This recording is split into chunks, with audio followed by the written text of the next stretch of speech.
Topic रहने वाला है संगम काल। संगम काल किसे कहा जाता है, यानी कि संगम का अर्थ ही होता है गोष्ठी, परिषद या सम्मेलन।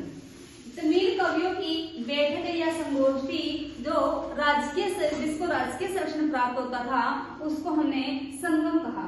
संगम का अर्थ क्या है, संगोष्ठी है, यानी कि कवियों के द्वारा एक सम्मेलन बनाना या संगोष्ठी तैयार करना जहां पर वो अपनी रचनाओं का संकलन कर सके।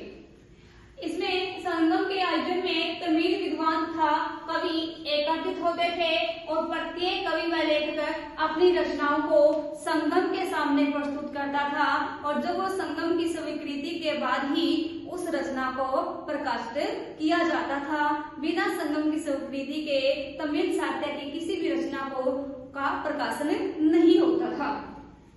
तमिल कवियों के आधार के संगम आधारित थी, यानी कि कह सकते हैं तमिल कवियों के जो संगम थे उन पर आधारित जो साहित्य होते थे उन्हें तमिल साहित्य कहते थे और तमिल साहित्य को ही संगम साहित्य कहा। और संगम जो साहित्य थे इस युग में जितनी भी रचनाएं हुई और जिस विषय के बारे में बताया गया उसी को हमने संगम काल कहा, यानी कि संगम साहित्य जिस युग में किसी विषय के बारे में जानकारी दी गई उसे संगम काल कहा गया।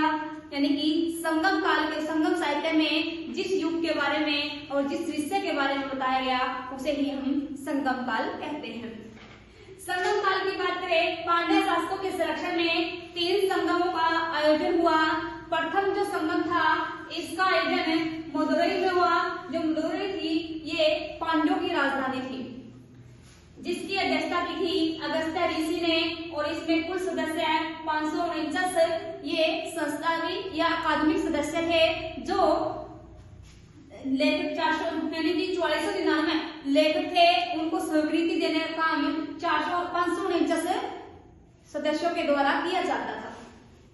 यह एक निवासी पांड्य शासकों के संरक्षण में ये प्रथम संगम हुआ और लगभग 4400 वर्षों तक ये पहला संरक्षण चला था।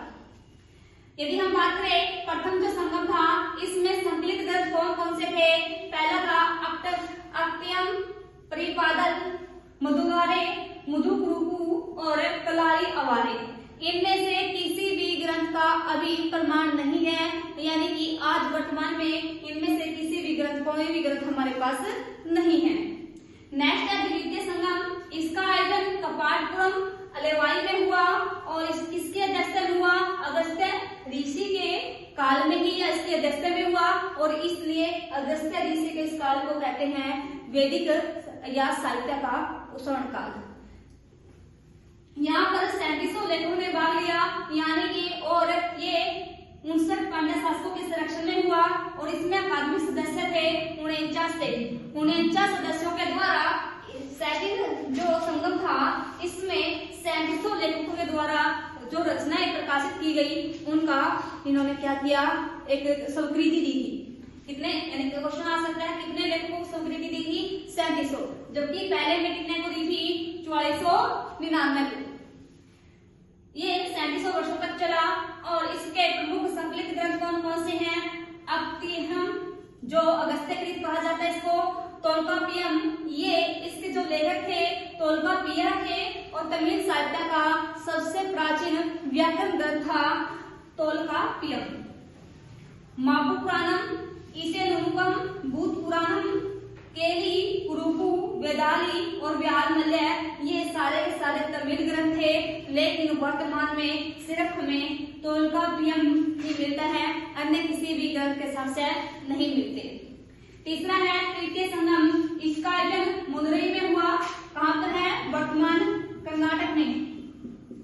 इसकी अध्यक्षता में नकीरर की अध्यक्षता में इसका आयोजन हुआ और इसमें 49 अकादमिक सदस्य थे और 449 लेखकों को स्वीकृति तृतीय संगम में दी गई और ये 49 पांड्य शासकों के संरक्षण में आयोजित हुआ।